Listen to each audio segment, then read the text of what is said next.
into life or fit our preconceived notions. So it then there's a quotation here from a Rabbi Akiba. A few, probably, I forget when it was exactly, maybe 1,500 years ago. He said the entire history of the world from its beginning to this very day does not outshine that day on which this book was given to Israel. All the scriptures indeed are holy, but the Song of Songs is the holy of holies. That was Rabbi Akiba, an early Jewish commentator. So it's here for a reason. So what might that reason be?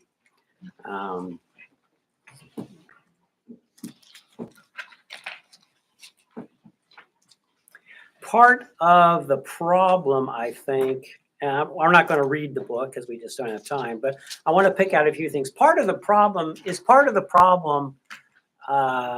or one feature of the book, of course, is that it's basically it's a conversation between a man and a woman, and there's a few other characters that pop up once in a while, and by all accounts, these two are married to each other. And it's about, at one level, it's about these two talking to each other, being, speaking romantically to each other, talking about how much they like, let's be honest, how much they like to have sex with each other. And, shockingly enough, married people have sex. A lot of people don't like that aspect of this, I think, but that happens, It is shocking. But part of what throws some people off is the language in this that one of the couple will use to describe the other. The language is just so weird by our modern standards. In verse 4, in chapter 4.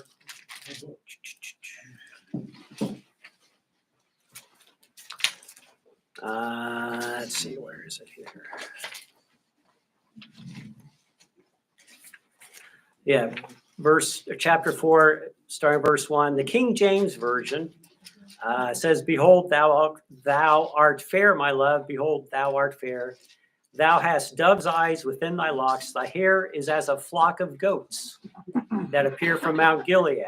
Thy teeth are like a flock of sheep that are even shorn, which came up from washing, whereof every one bare twins, and none is barren among them." Well, what does that even mean? He either thinks highly of sheep than goats, or he thinks very little of his wife. Yeah, that's our modern standard. One commentator said, "No, I don't know anything about sheep. This doesn't mean anything to me." But if you look at a modern translation, the Message, the same verses come out as, "You're so beautiful, my darling, so beautiful, and your dove eyes are veiled by your hair as it flows and shimmers like a flock of goats in the distance, streaming down a hillside in the sunshine. Your smile is generous and full, expressive and strong and clean." Okay, well, that sounds a little better. Isn't that a little more palatable to our sensibilities? So maybe part of it is just the language that's used. I could, and it depends on what you're familiar with or what you're interested in. Being more of an agricultural and agrarian society, that I think this is written in terms where people talk about a woman looking like a goat or something, and that being a good thing. Tim? And put it in context, the way I'm thinking of it is that land was highly, if you had a flock, you were considered rich, you were wealthy, you were a leader, you were all these different things at that time. Right. Yeah. Is what it is. So yeah, it's just he's thinking he's complimenting his wife. Yeah. Yeah, it's like I play the trumpet. So if I said to Heather one day, your eyes shine like the polished lacquered copper bell of a Getson 907 DLX trumpet. That might not mean anything to her, but that's a big compliment coming from me.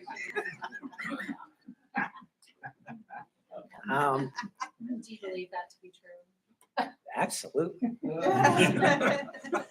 I don't hear any So, disagreement.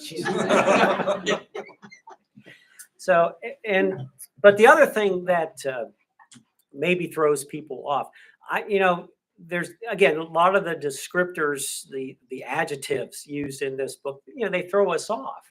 But it's not, there's a difference. It's like in Daniel, the book of Daniel in chapter 2, where I better just look it up because I won't remember. Daniel chapter 2.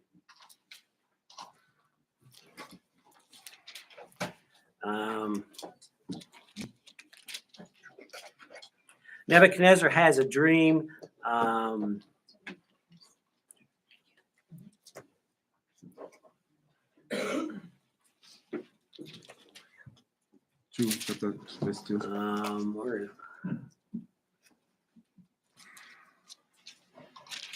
okay.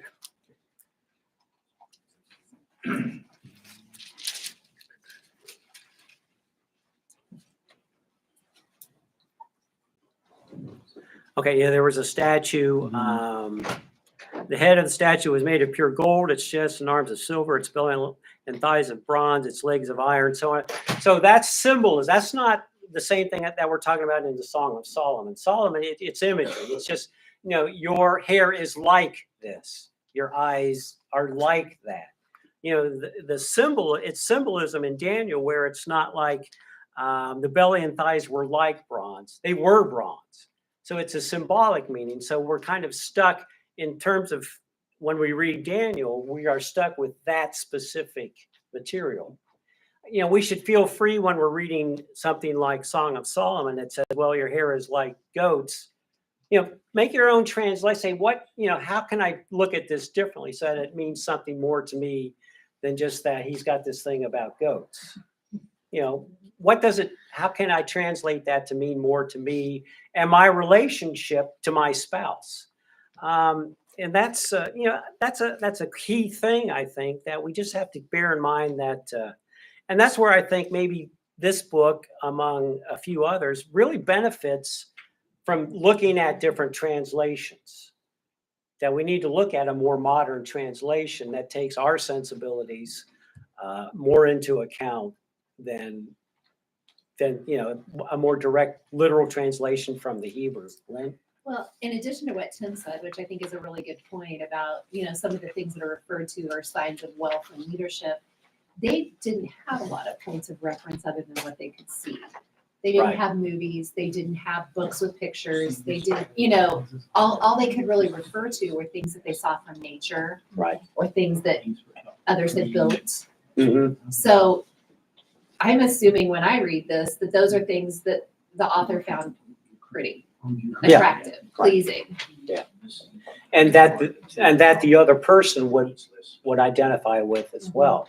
There's a lot of talk about vineyards in here. Well, at one point, the woman makes a reference to having worked in vineyards because her brother's made her do it or something like that. She's tanned from working in the vineyards. Well, then that's the language you use that she appreciates what you're trying to say. If you can refer to her in some complimentary way as being reminiscent of a vineyard. And they didn't have thesauruses where they could look up Right. different words. They're limited. Right. So they've taken it and applied it in language that they agree on, so that's a good point, that it's language they understand. And on your handout, and poets have done this throughout history. There's a couple of examples there at the bottom of the handout. Robert Burns, "My love is like a red, red rose." It's the same thing. It's an image that Burns is using to talk about this woman. Shakespeare, of course, "Shall I compare thee to a summer's day?" Okay, that's the same thing. It's the same kind of imagery. It's not symbolic of anything. He's just saying, you're just like a summer's day because of this, this, this, and this. So that's nothing, that's just keeping in line with poetic tradition throughout history. A lot of commentators point out that the Song of Songs in its language is reminiscent of a lot of other poetry of the time as well. Just basic Middle Eastern poetry uses this sort of mechanism to, in its language. So that's just typical of the time. So I think we need to make sure we don't get hung up on saying, well, I don't identify with that language, so I'm not going to bother reading it. Translate it into terms more, that you'll identify with maybe a little more, and maybe it works better. So there are several different ways people have interpreted and applied this book, what it's actually about. Some people say, well, it's about a marriage. It's just about these two people who are married, and they're courting each other. They want to be physically intimate, and this is how they go about talking to each other and being there for each other. Other people say, well, it's historically, a lot of Israelite teachers said, well, this reflects the relationship of God to Israel. Other people throughout history have said, well, this is, Paul being one of them, this is a reflection of the relationship Christ and the church have. Or maybe it's all three. It's open to a lot of different interpretations, I think. Well, Chris? it's also showing worth. You think of the sheep, your flock, the things you own, it's worth something. And the wool or the hair, it's worth something. It's like kind of a feminine part of, he's adorning her with compliments that are worthy. Her jewelry, her beauty, and her eyes, and real feminine qualities. And then she reverses to more of the masculine, Right. Strength and protection. Mm-hmm. It's kind of like, I know people probably don't believe in that these days as much, but the woman's more of the protected. Mm-hmm. And he's, giving her shelter and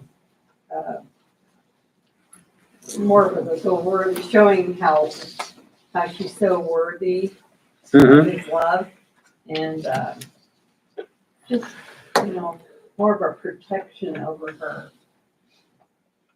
I mean, Yeah. I see that. Yeah. In the way he's describing. Yeah, And she absolutely. refers to him as her shelter. Mm-hmm. Yeah, there's and that leads to one of the because I want to talk about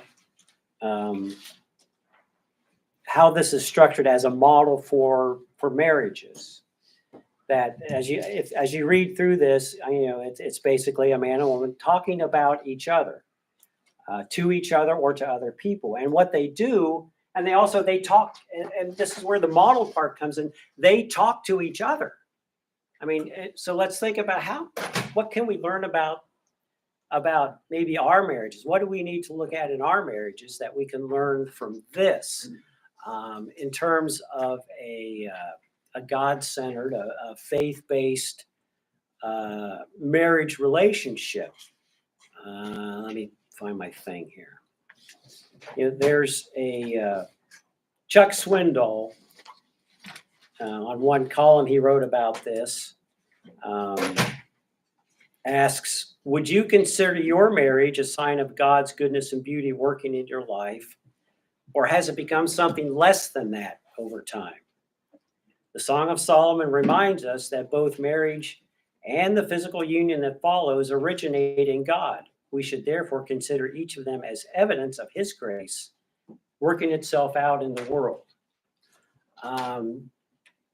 That question struck me. Do you consider your marriage a sign of God's goodness and beauty? Do we remember that? Should we remember that marriage is, it's a God-ordained it's a God-ordained relationship. And to what degree does your marriage reflect that? Does it?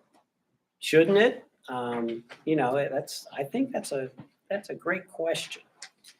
A sign of God's goodness and beauty working in your life. Because The other thing in this, I mean, the things I really took from this is that these two people, they are talking to each other. They are supporting each other. They're complimenting each other. They're saying what a great person the other person is. They're saying you're leaping over the mountains. You're doing whatever. Now not many of us can leap over mountains anymore. Is this just for younger people? Is this relationship, is it really helpful mostly just for younger people? Or not? Are there not other ways, a lot of ways we can all, whatever, however old we are, however long we've been married, whatever our physical capabilities or infirmities, are there not ways that we can look at re-examining how am I here? How am I there for my spouse? How do I build up my spouse? This is just, it's just, he's so wonderful for this, and this reason. And she's so wonderful because of this, and it's just one line after another of building each other up. Heather? Well, and kind of are you talking about in a sense, to me, I would relate that as mindfulness and gratefulness, just, counting my blessings all throughout the day. And I guess that's also in a relationship, being aware of how the Lord has blessed you, me, us together. And, and so that is important, I think. And it's, that's how I would think of it in terms of mindfulness, gratefulness, counting my blessings, thankfulness. And as we grow together spiritually, that's a real blessing. Mm-hmm. Yeah, right, good. Yeah, Bill? So there's a book out by Gary Chapman called Five Love Languages. Yes. Right. And Jamie and I both read the book, and this kind of reminds me a little bit of that book. And in that book, we both realized that one of our love language is service. We like to serve each other. And that's kind of what you get from some of the verses you have in this, is that they are serving each other. Right. And That's good. Yeah, that's a good modern counterpart to that book does that. It should strengthen your relationship. It tells you how to relate to each other. I like that. That's good.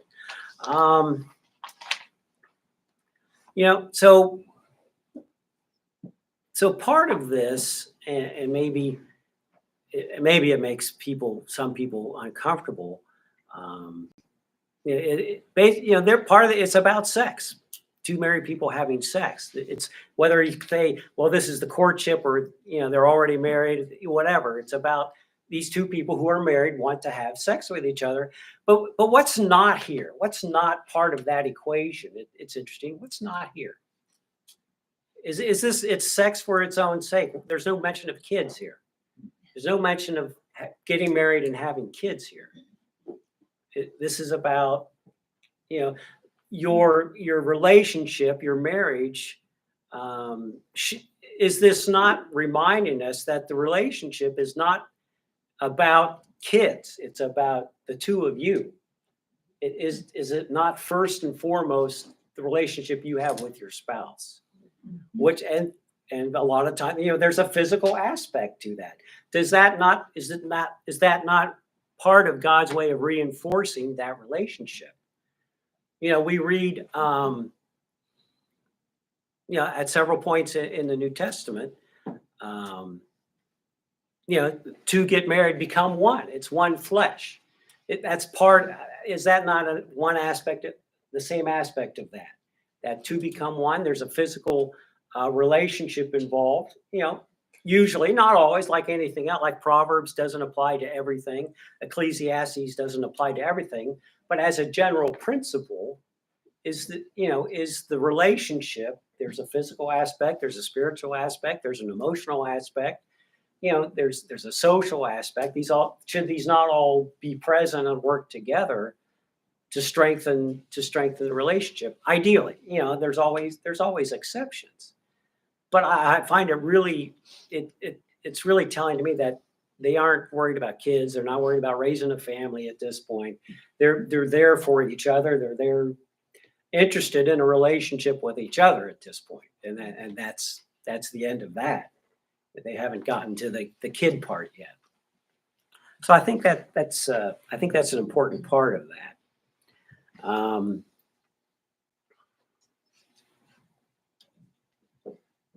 It's in the world today, and people would probably say whenever people live, they would say whatever time they're in, it was this way. They say the world likes the sex part of this, but they don't like the commitment part of it. And are we sometimes, but on the other hand, is the church community sometimes too worried about, they like the commitment part, but they don't like the sex part of it in terms of a marriage relationship. I don't, everybody has their own answer. I'm sorry? What church is that? Well, I don't know. But is there too much emphasis put on one aspect of it, but not the other? I'm not saying you have to go all out on one or the other, but does there not need to be a balance for a healthy relationship generally? Okay. I have a question. No? Yeah. First, do you think that as a Christian, everybody should be married? Because some people, they say that, it's not God will for me to marry. No. What do you think about that? Do I think everybody should be married? Personally, no. Okay. No, that's a good question. Paul's pretty clear about. Paul certainly said, Yeah. if you have to get married, then get married, but you really should be like me and not get married. I think that's kind of what he implied. Yeah, Chris, Well, I think. it's a good question. First and foremost, you have to have a relationship with the Lord before you can have a successful relationship with another person. Oh, that's true. Yeah. That's I true. just feel that, Yeah. and then if God chooses that you shall be married, he'll find that for you. Not online, not on your terms, but his terms Mhm. for you. Yeah, that's a good answer. That's Because a good he's answer. working for you. Yeah. For good. So sometimes people, get the cart before the horse, and we all have had those situations in our lives, and it hasn't worked out, because you didn't have your eye on Jesus. Okay, good. Yeah, Dave? So, watching the show, The Chosen, Mm-hmm.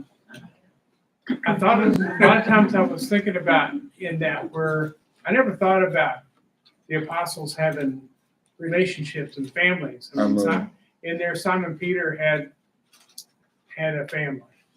And in the last season, I can't remember which one was contemplating marriage. I can't remember which one it was. Right. But they had relationships and families and whatnot. I never thought of reading the Bible that these people were like real people. Yeah. By the way, it was Thomas. Yeah, exactly. Yeah, and that's a good. I mean, one of the great things about The Chosen is that it does make them real, Exactly. much more than any reading of the Bible, I Right. think, tends to do. But for John's question, well, why shouldn't everybody get married? Let's turn it around. Why shouldn't people get married? Kevin knows. Because some people are called to singleness. That is, I believe, a spiritual gift that not everybody's called to. And that, I think, would be Paul's answer, and it also was Jesus' answer, because he didn't get married either. Right. And you get into some really troubling waters if you start thinking that everybody has to be married, because not everybody fits that model, and not everybody in here fits that model. I see. Right. That means we have to usher a third of the class out the door because they weren't married, and that's not what the church is about. And it's certainly not what Logos class is about. But even Jesus did not get married. And he would say some people have been born without the ability to procreate. And some people have been called to live a single life. Okay? So God is multifaceted. And so here's my question back to you. I'm going to deflect back to you. There we go. So what's Song of Solomon got to do for somebody who is not called to be married? Ooh. But they can have kids. They can have kids, but they can be But married. they've chosen not to be married for one reason or another. They've chosen not to be married. Is it the Apostle Paul, by all accounts in the Bible, have made a choice Right. that he was going to be basically married to his mission and to Christ, so to speak. I mean, he's the one who gave us the metaphor of Christ and the church Mhm. being a husband and a bride. So he chose that, and he's pretty clear on that was his calling in life. So what do you do with that with the Song of Solomon? Well, that's the answer though, isn't it? That if your calling is to be single, well, yeah, at one level, this isn't for you. But at the other level, it is to some degree about Christ and the church. It's about Christ and you Mhm. as a member of the church. It's about your relationship to Christ. Becky? Well, doctor, you have to hear from a single person. How many, Liz, Rosemary, myself, Ron, we've never been married. So we're closer to Jesus than y'all. I don't know.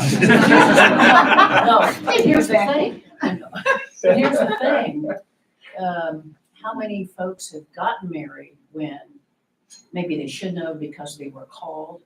But here's my joke, the gift of singleness. I didn't want it. I didn't ask for it.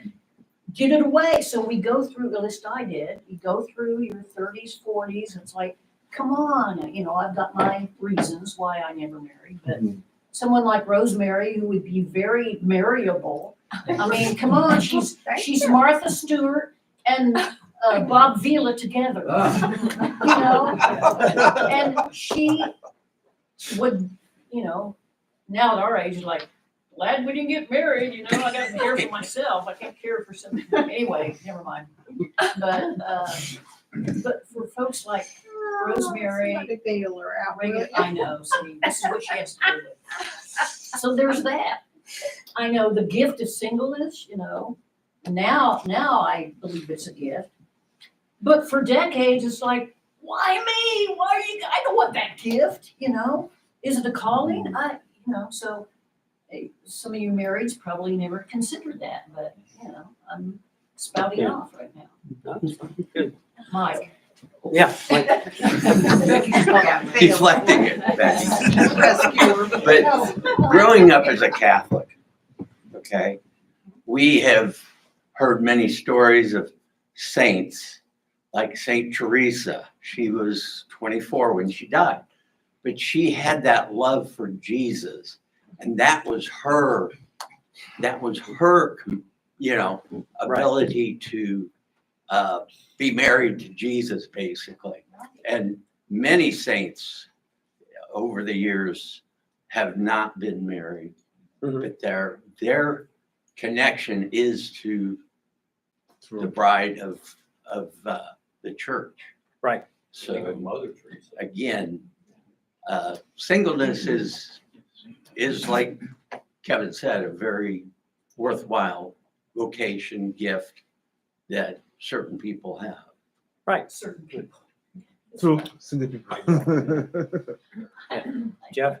I said I don't have that. I know that. Well, that's obvious, brother. Yeah, Ron? One thing, remember the Apostle Paul said, prophesied, I think we're living in latter days. Most of us think all these. Ever since Hey, Ron, we can't hear you over here. ever since the 21st century, I think we're fulfilling a lot of the things that Paul wrote about how the latter days would be. I could list a number of things. He said it would get so bad in the Great Tribulation that they that are married will live like they weren't. That's shocking. That's one of the statements Paul made. So marriage is more than just the sexual aspect of it. It's Right. Oh, sure. the mutual love for one another. The greater love is the agape love, eros or any other type of love, right? Yeah, and that's a good point. I actually had a note on that, yeah, when we talk about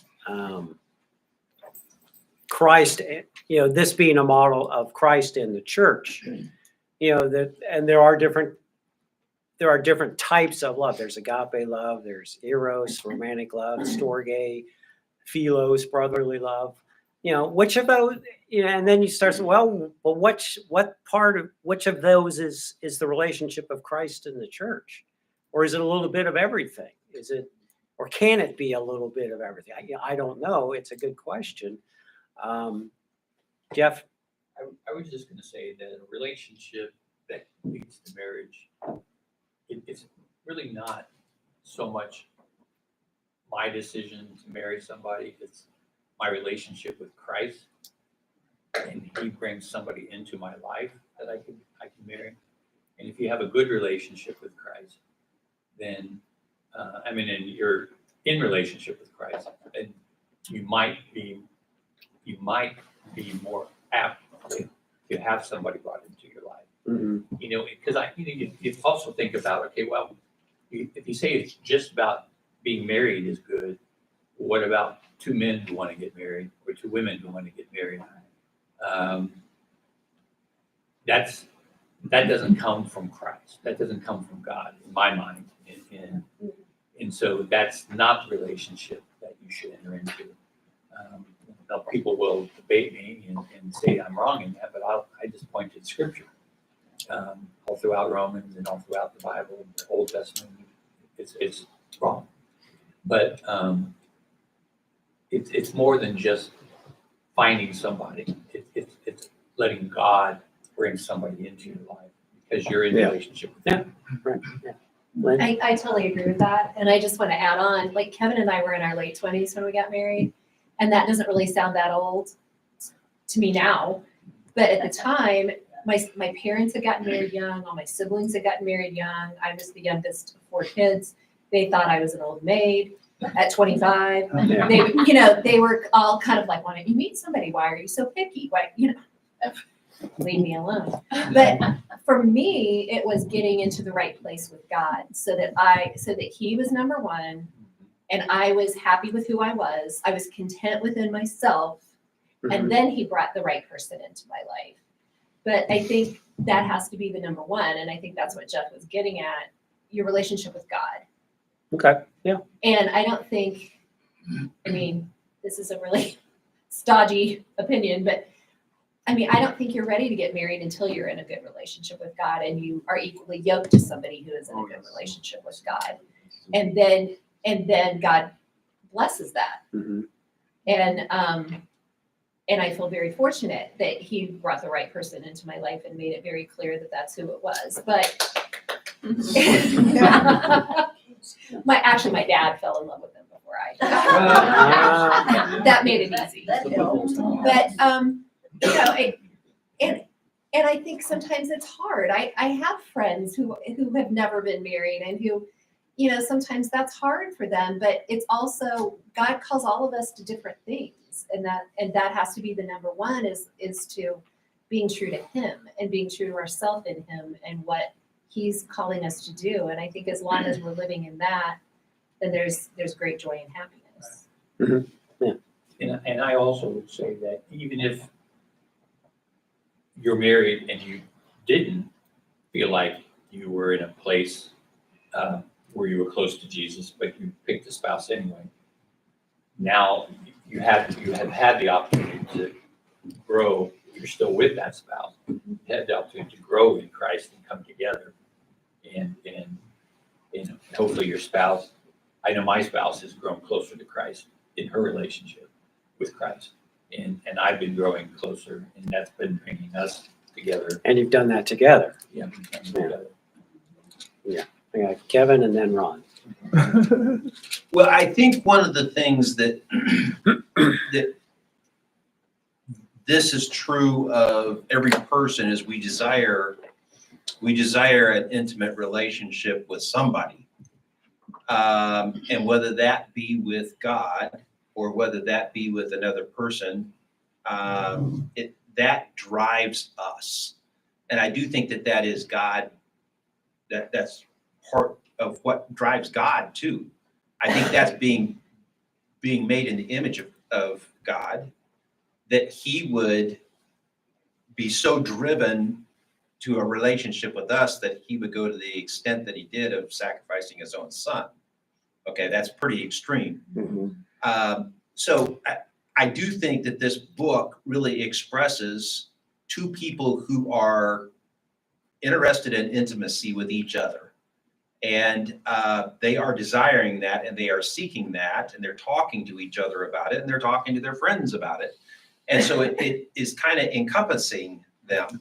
I do think that it is God ordained to seek that intimacy, but it can be turned askew very easily when our feelings get the best of us and we make some of the, dare I say, worst mistakes of our life when we are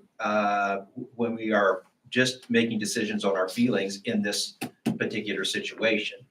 And so it does take God's guidance. It does take God's, and I like the fact that this is kind of a model for marriage, but it's kind of a model for intimate relationships with people, with God, with everything.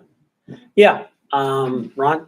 I'm just gonna say, I talked to a minister at a church, a mainline church, and this so-called progressive, you've heard, I've heard by this so-called progressive, it's regressive Christianity. But anyway, you pick and choose what you want out of the Bible. Where, that they were actually, the church was condoning same-sex marriages, and even elders and bishops in some churches. And I don't understand, I don't know how you can have a worship service if you teach such things, right?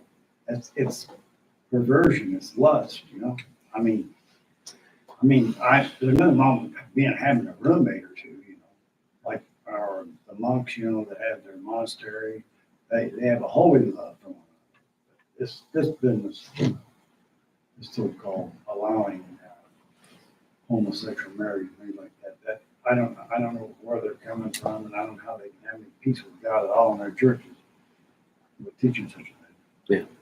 Yeah, and that's a little beyond what we're Yeah. worried about I'm just today. saying, I don't understand that. Yeah. They think, A lot of us don't understand it. stretch So. love to lust, and you can't do that. Chris, did you have your hand up? I also look at communication. There's a lot of communication with the spouse here. And I think that is so important because communication and honest communication is what strengthens your relationship. And also in the context of Father in heaven. So it has to be the Holy Spirit working among you. And it grows as you mature in a relationship, but it's also communication and constant, rather than not speaking to each other or doing things that are it's not communicating. So through all this, I see total communication and transparency. Yeah, and right, and the communication between each other, it's not, for the most part, it's positive. It's a year. At one point, the man praises 7 aspects of the woman's features: her nose, her eyes, her whatever. He basically says you're flawless. Yeah, I mean, again, is that part of our model for our relation? Do we go around pointing out flaws in our spouse all the time, or are we primarily building them up? Yeah, and sometimes you have to be honest and say, well, maybe you need to look at this or that. But for the most part, are we positive? But I want to link, and Jeff had a good point. I mean, does one, because he talked about the relationship, having a relationship with Christ before we have a relationship with a spouse, with another person. And I hadn't really thought about that. That's a great way that both aspects of this can work together. Is that not an ideal way? And it doesn't always happen, but is that not an ideal way for both aspects of this to be in play, essentially, Lynn? I think that goes back to the sermon today. We're pleasing an audience of one Mm-hmm. and being faithful to God. Right. Yeah. Are you pleasing everybody else? Or are you pleasing Yeah, I have a God? John? question now. So when Kevin said you have to have a relationship with God before you can have safe marriage, I see people in the world, they don't know God, but they have good marriage. Mhm. They enjoy it more than even Christian people. How Right. do you explain those things? No, I just want to come to my mind. That's another good question. Why are some marriages without God, godless marriages, why are they longer lasting and Yeah. better relationships than some Christian? You can That- ask, I asked the same question. I agree with John. Why are some people blessed with wealth that have no relationship with Christ and have no intention to have a relationship with Christ, but they still are blessed with wealth? And, those are some of the mysteries of this world. Exactly. Yeah. And That- you may or may not We know. just looked at the whole book of Ecclesiastes, basically is another form of But that how question. much more blessed might you be Exactly. if God was part of that marriage? Yeah. Or if God was part of that wealth? Mm. Or, Yeah. it might be great, but it could be even better. The Holy Spirit was part of it. There are a lot of Yeah. moral atheists in the world. Yeah. There are. Yeah, Yeah. you're right. That they think this is the way they should behave, whether that's with God or without God. Yeah, exactly. Right. Yeah. Kevin's been having- What? Kevin's about ready to jump. Well, I will drop everything so Kevin can say something. Kevin and then Chris. I think Dave's right, and here's what those moral atheists don't realize. They're following God in their morality, Yeah. okay? In their morality, if you're going to say something is right and something is wrong, what have you just done? You just followed God, because who said it was right and wrong in the first place? And I think, again, made in the image of God, we have a desire for not only for an intimate relationship, but we have a desire for that relationship to be a good one. Exactly. And so where does that come from? Well, again, it's God, that imprint of God that we can't get away from, whether we say we believe in him or not, we just can't escape it. So in many ways, people who say they don't believe in God are hypocrites because they live like they do in some fashion or another. Mm. They have a moral Code. Yeah. hierarchy, Yeah. compass that Yeah. they believe in. Where's that moral compass begin? Right. In the right line. Because they recognize Right, how wrong. beneficial living that way is, whatever Otherwise, there'd be no right. the source. Chris? But when you come to the day that you die, you will have eternity with Jesus Christ, which this life is so short, and there's no Brinks truck following you to the graveyard. So all the riches and things, and even your marriage and relationships, those will end with your life. Fade away. And then you have eternity. Yeah. So the hope for eternity, to me, to have the total awesome love among the saints and the Lord, would be lost without that relationship. I wonder if, you hear these polls over the years in our times, that 1 out of every 2 marriages end into divorce. Is that high, even among Christians? I've heard people That's say what even I keep reading that. I've been reading that for years. that 60%. That's, That's terrible. You can't live together all your life as a Christian, especially. yeah, Times we're living in. I don't know. I don't know how long that's been the case. Maybe a long time. And maybe they're getting married for the wrong reason. Yeah. Don't value marriage as an institution. Or you can value marriage and just be getting married for the wrong reason. Yeah. One other aspect I want, before we move on to a couple of other things, in terms of this book being, about reflecting a marriage relationship and reinforcing how we should approach that. There are three points in the book. Chapter 2, verse 7 is the first one, where there's kind of a warning given. And all three of them are to the daughters of Jerusalem, who we assume maybe is the intended audience of the book. Daughters of Jerusalem, I charge you by the gazelles and by the does of the field, do not arouse or awaken love until it so desires. That's also at 3:5 and 8:4.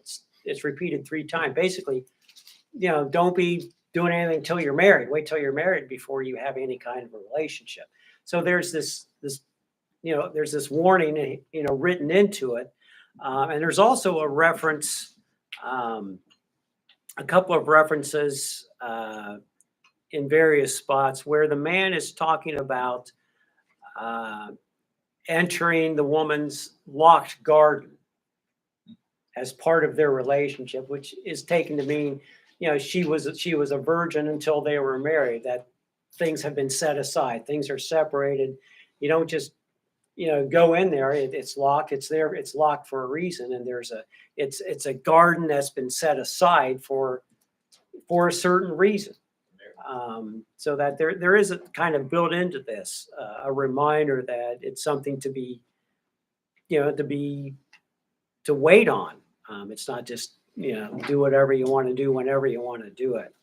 I want to look at, I've got on number 4, God and Israel. There are several references in the Old Testament where God talks about his relationship to Israel as being a kind of a marriage relationship, kind of the way Paul talks about Christ in the church. Ezekiel chapter, we won't get into it. Ezekiel chapter 16 is kind of a statement from God about the relationship he has with Israel being that of a husband and wife. And you could read that on your own time, but that's a kind of an accepted thing too, in terms of the Jewish tradition, that it's been seen as a reflection of the relationship of God and Israel as well.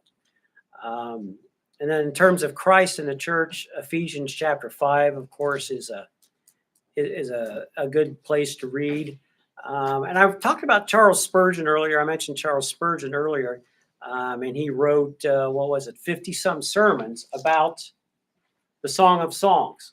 And if you can find all of Charles Spurgeon's sermons online, if you care to. So I pulled it up, and there was a link to all of those sermons. I read through 7 of them. I wasn't going to read all 50 of them.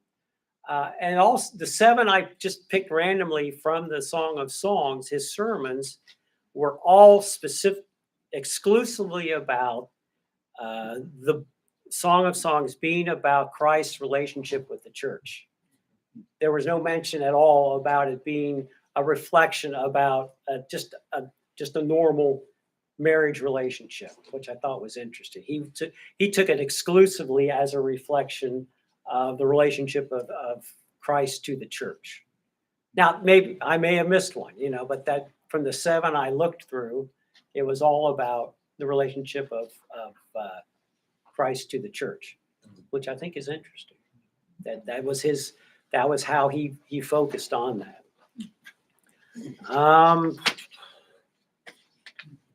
So I don't know if I've convinced anybody it's a worthwhile book or not. I think if you look at it in terms of, don't let the language, the archaic language throw you off. Think of it in terms of it's a description of a relationship, whether it's you and Christ, it's Christ and the church, or you and your spouse, or you and a potential spouse. I think there are ways to look at this that it can be more applicable maybe than some of us have tended to think in the past. That's what I got. Anybody else? Thoughts? You missed some of the descriptive language. You can look that up yourself, Jeff. Now, I did try and find some artwork to put on this. It wasn't real appropriate, so I figured I'd better leave that alone. All right, let's have a word. Wise man. Yeah, let's have a word of prayer. Dear God, thank you for your word. Sometimes we're not sure what to make of some of this word, but help us to understand it, help us to study it, and to take from it what we need. Be with us this week. Keep us all safe.